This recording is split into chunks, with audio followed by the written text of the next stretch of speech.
Bandwidth for First Updates Now is supported by AndyMark. Are you competition ready? Go to andymark.com and keep your team inspired. And by the Blue Alliance. Keep up to date on all live and archived First Robotics events and team stats at thebluealliance.com. First Updates Now is brought to you by viewers like you. Fun relies on the generous support of our fans in order to continue to keep creating content. Please consider donating, giving bits, or subscribing. Subscribe for a few bucks a month or for free through Twitch Prime. And don't forget that our subscribers get 5x chance to win on all giveaways.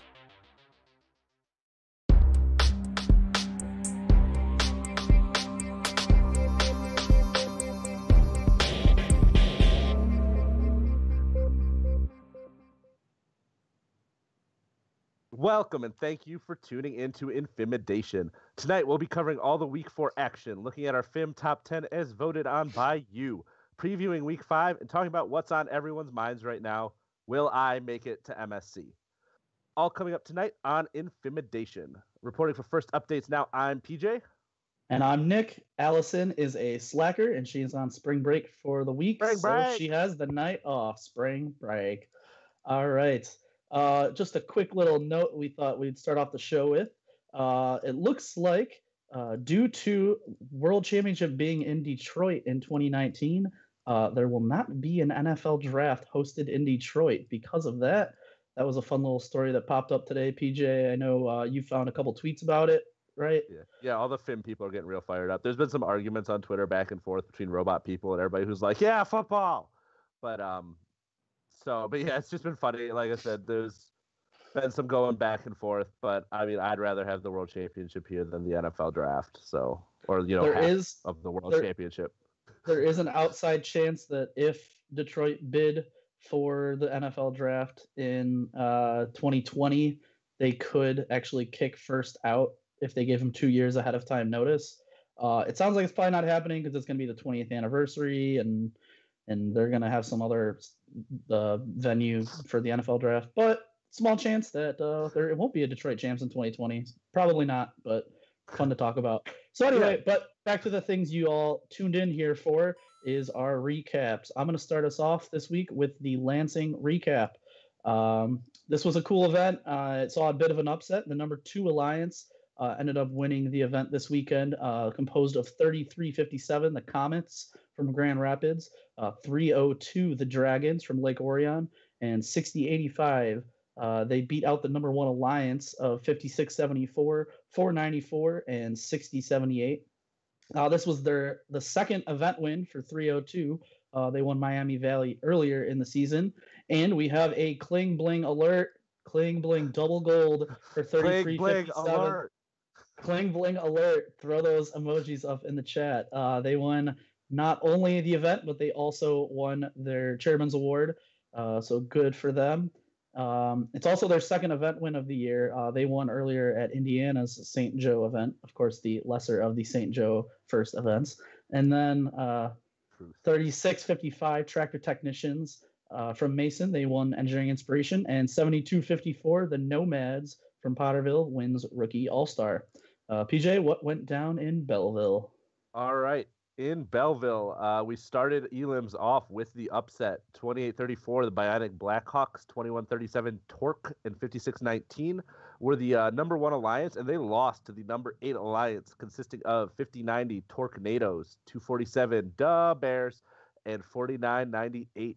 So that we started with that upset right out the gate, and while number 8 then lost to number 4, setting up the finals match between numbers 2 and 4. Number 2 Alliance ended up taking the crown. That was 1189, the Gearheads, 4405, the Adams Family, and 5915, Mercy Midnight Storm.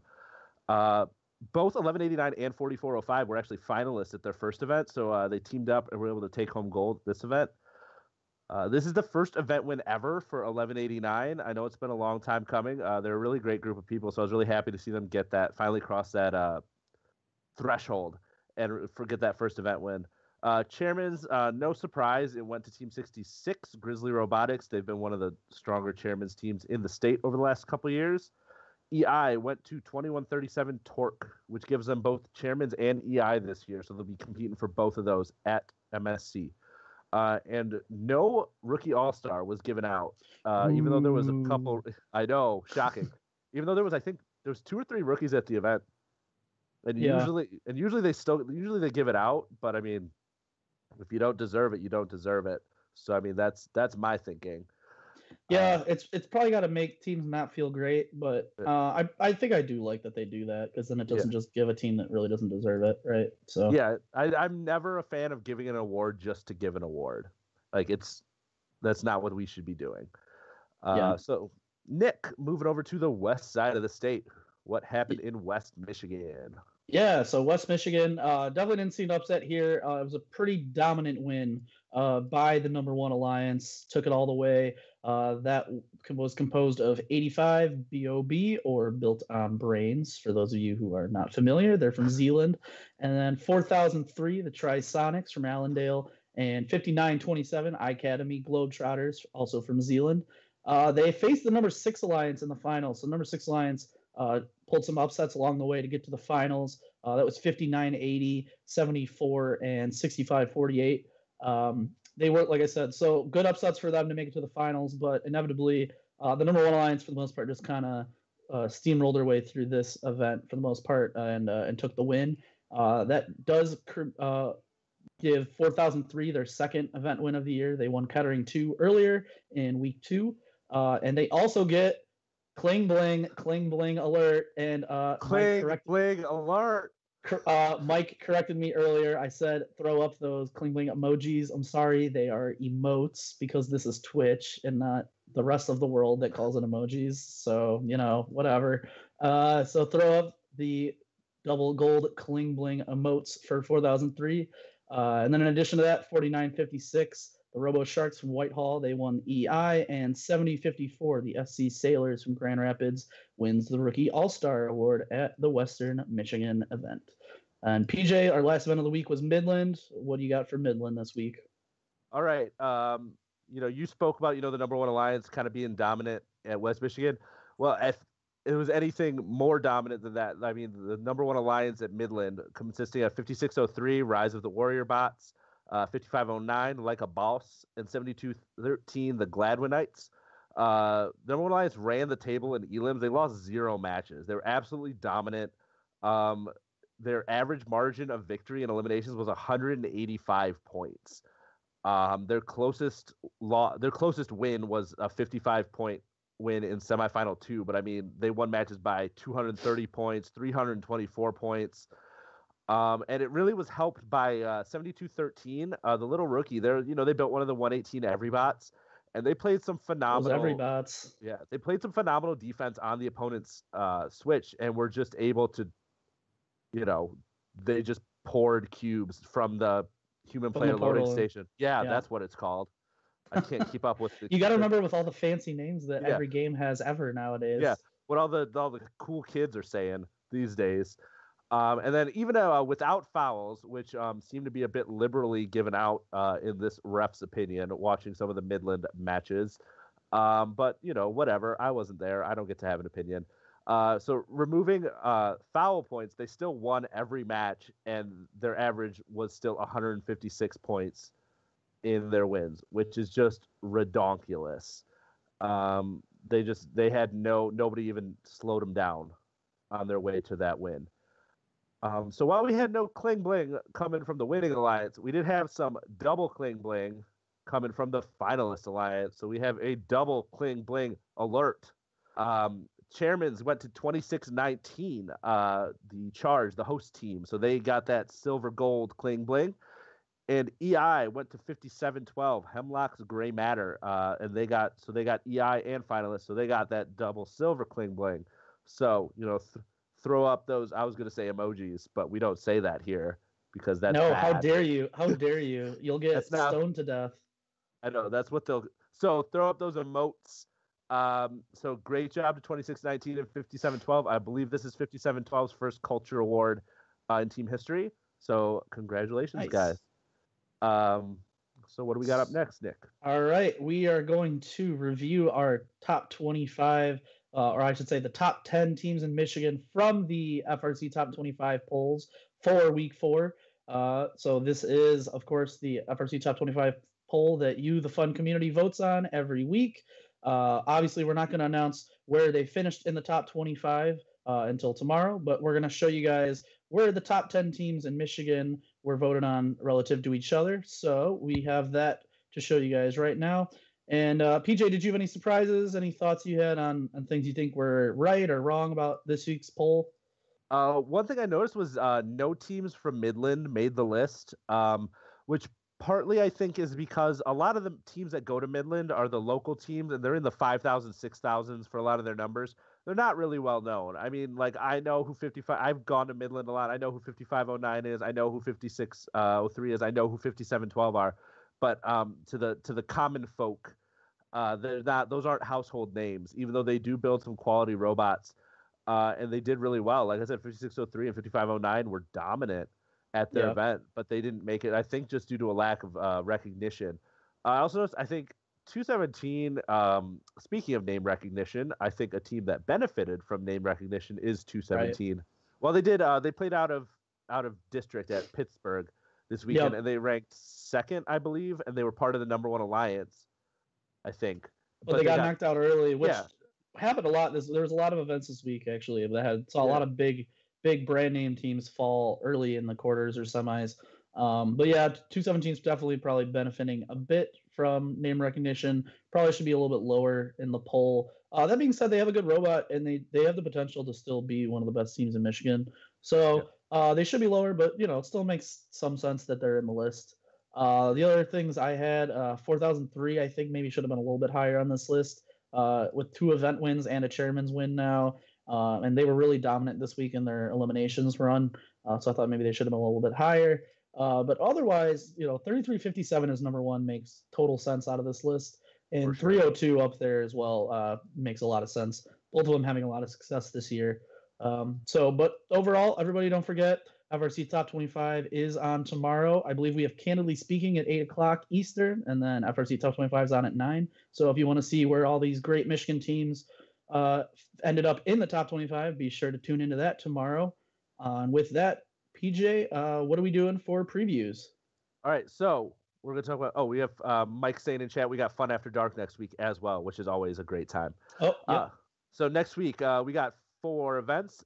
We still got a couple teams who haven't played yet, which is, not surprising, but we're in week 5, so they're going to have a lot of catching up to do if they're just premiering their robot to all these teams that have already competed once. So go ahead and talk about Kentwood for us, Nick. Yeah, so Kentwood has some top teams. It's going to be top heavy for sure. 1918 NC Gears and 2767 World Champion Strike Force are both going to be playing World at Champion Kentwood this Strike year. Force. World Champion Strike. Well, they are, right? I know. Can't say it enough.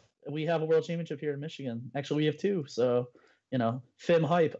So they're both going to be there this weekend. Definitely look for 1 or 2 of those to both be on the winning lines, probably would be my guess. But you also have 2474 and 6090 who had pretty impressive first events. 4384 was a bit off of their mark, but they were pretty good as well.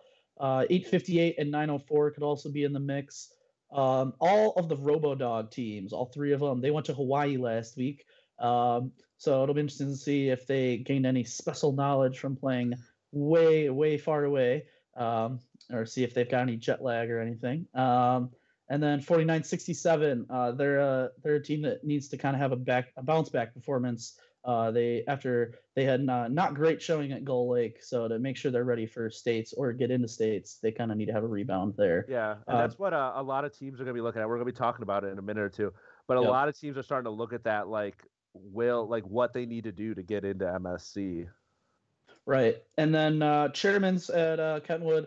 2771. This is their first FIM event of the year, and they're a big Chairman's favorite. So obviously they haven't won it yet because they haven't been an event yet. So they can be a favorite to win this weekend. 4967 also could be a favorite to win that this weekend. What do you have going on at Shepherd this weekend? All right, Shepherd, we got a couple teams who are on their 3rd event, but their 2nd point getting event. 74 and 3572 both went to Indiana St. Joe. So they're coming up for their 2nd FIM event. So their 2nd point getting event, but they've already played twice, which should help. 2959 similarly is on their 1st FIM event, but they went to St. Joe the Lesser. 9 teams at Shepherd are still looking to premiere for their first event this year. And there's a couple teams like that are kind of on that bubble. 573 is right about on the bubble for MSC, and they're looking to do well and secure that spot. They chose the right event to do it because Shepherd's a relatively weak event. 2054, Tech Vikes had a disappointing first event. They're hoping to recover here and make MSC. A couple of your robot favorites, 1506, 573, 3535, and also 7211 Hollywood. The rookie sensation is looking to build on their super impressive debut performance from Kettering 1. Chairman's favorite has to be 3572. Also in the mix are probably 573 and 2959. Neither have won Chairman's before, but they've both gotten EIs in the past and could make a run for it at this event. All right. And like you said, they're going to be pushing hard. Everyone's going to be pushing hard exactly to make states. So, anything could happen at this point. Yep. So go ahead and talk about Livonia, Nick. Yeah. So moving on to Livonia. The biggest headline, I think, at Livonia this weekend, despite having a really, really strong robot lineup, is the Chairman's Battle this weekend. 503 and 548 were both at Milford Week 3. Neither of them won Chairman's. Scotsbots actually ended up taking Chairman's, which is a pretty big surprise to most people out there. And this is their second event for both 503 and 548. So that means only one of them is going to be winning Chairman's this year. And they're both generally pretty big favorites for Chairman's, especially at the state level even. So only one of them can win it. I would expect that it will be one of those two. I'd be incredibly surprised if they both didn't win it again. And 548 especially, if they want to make states just for points, they probably could really use the Chairman's win, and 503 even to an extent. Yeah. So that'll be interesting to watch. But as far as the competition goes, there's a lot of good teams. 27, 302, 314, 3641, 3542, and 5050 are all pretty strong robots. I think Rush might be probably my biggest favorite just because of the ramp, the climb assist they have. They will probably be able to seat higher than everyone else as long as they don't have any big issues. So I look for them probably to be the biggest favorite. We do have a couple other robots that were good at excelling at like the switch and the exchange. 5531 was at Southfield, and they were doing that pretty well. So they kind of need to. We'll need to see if it's enough to carry them to a win, though. It might not be enough this late in the season. There's also 8 rookies, so should see a rookie all-star at this event, obviously. And it'll be interesting to see how many of them can put out a good showing in their first season. Mm-hmm. And we got Troy as our last event of the week. PJ, what do you got at Troy? All right. So at Troy, only one team is going to be on their first event of the year. So go 6120. Go and make your debut and make us proud. We've got 2 teams, 67 and 245, are basically just playing for fun. They're both on their third FIM event, which means no points for them. So for some of those bubble teams, this can actually work out really well if these 2 teams do well and eat up a lot of points. Because if either one of them ends up winning, that's points that another team is not getting. Bubble team's not at Troy. Yes. The bubble teams at Troy are not going to be happy if that happens. Yes, I should clarify. But yes, and then we've got 2 other teams, a few other teams on their third event, but it's still playing for points. 226 went to St. Joe the Lesser. 2960 went to Plainfield in Indiana. 4362 went and won Miami Valley down in Ohio. So they're all on their third events, but still looking for points. We got a few teams, 70, 910, 5436, are all in good positions going into states, but they need to not mess up. Like, they need to do about what they did at their first event and not do anything catastrophic in order to get that points for states. And then 469, 818, 2960, 3539, 4961 are all decent teams, but they need help if they want to make MSC. Like, they need to really improve. They need to make some noise in ELEM. Yeah, like seed high, win the event. Like, it's going to take a lot for some of these teams at this point to make it. So, 68's the clear favorite for Chairman's because 226, 245, and 2337 have all already won it. Outside chance, I guess I'll give to 910. Just because they won EI at Lincoln, so maybe they're doing something. I don't know. I'm not involved with the team anymore, so maybe they're doing something right. But yeah, got rid of you, PJ. Obviously, that's what it was. So yeah, that makes sense. But so that's my outside chance. But 68 should take it. All right, and then Nick, I think a couple of Michigan teams are going international this week as well. Yeah, not just outside Michigan, but outside the country. We've got 4 Michigan teams this week heading over just outside the state to the University of Windsor event this week in the Ontario district. 33, 35, 38, 44.05, and 55.05. All four of those teams are going over to Windsor. All four are pretty strong teams this year. I think they're definitely all within the top 10 out of all the teams going to the event. So I expect all the Michigan teams at Windsor to put on a good showing, and we might see at least one Michigan team win the event. Maybe we'll see, two or maybe even three Michigan teams win the event. That'd be pretty cool? I think if an all Michigan team won Windsor. So look out for Windsor this week. Michigan is coming. Someone wants to go make a team IFI happen, low key over there.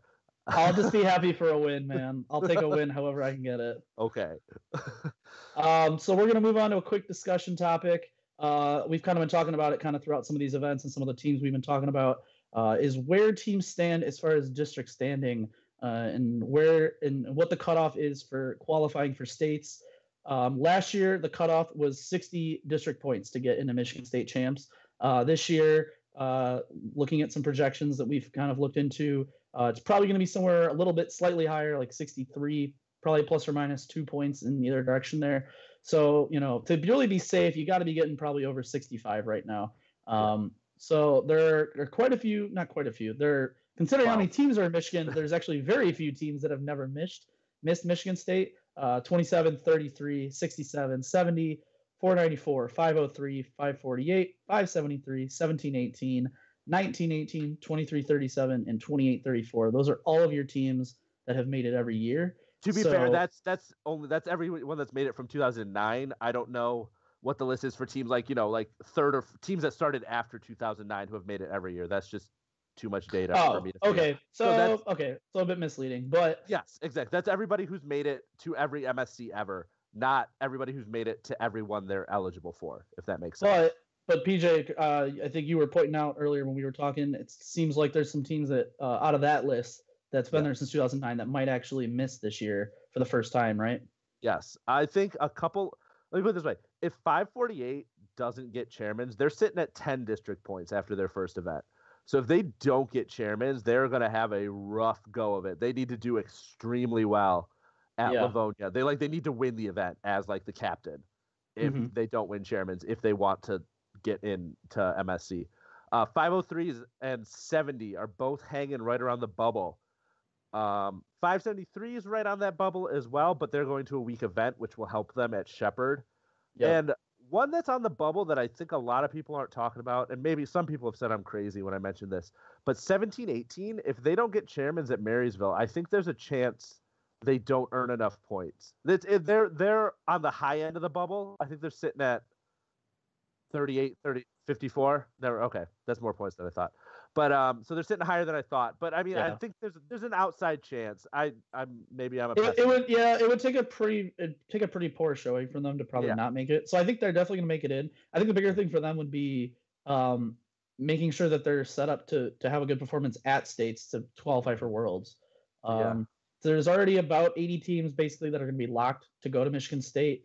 So about 50% of the fields are kind of already decided. That means all of them have around 65 points or more at least. Yeah. And then about 107 or give or take some have been already eliminated mathematically just by being below 60 after multiple events.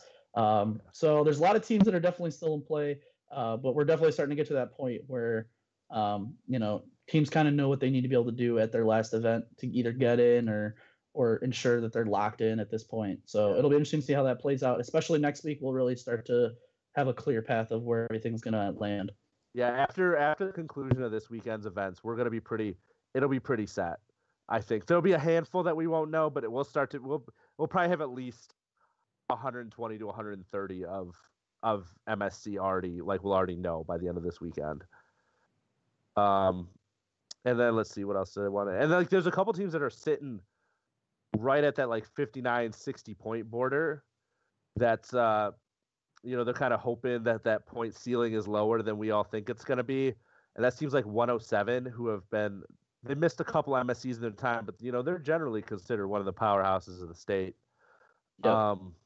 And so they're sitting there sort of hoping we're wrong about our point cap because they're at 59 after two events. So they can't do anything else other than watch, which is a Yep. rough position to be in. I've been there when I was with 910, and you just sort of have to watch and sit and hope other people mess up, which sounds awful, but.